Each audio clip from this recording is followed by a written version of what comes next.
In West Virginia, there are rocks that they've preserved called dingus petroglyphs.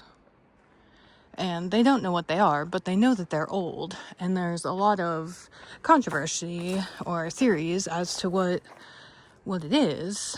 But essentially, they think it's a form of writing.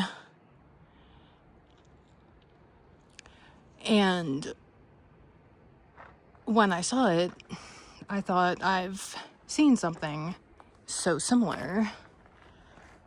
And what draws my attention to it is all the other graffiti on top of it.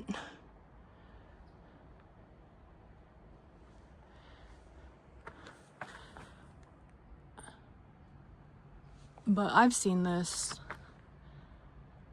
Well, that looks new. I've seen this all over. It's pretty distinctive. And I wonder how old it is. I always see it lower to the ground, lower than the regular graffiti, from my observation.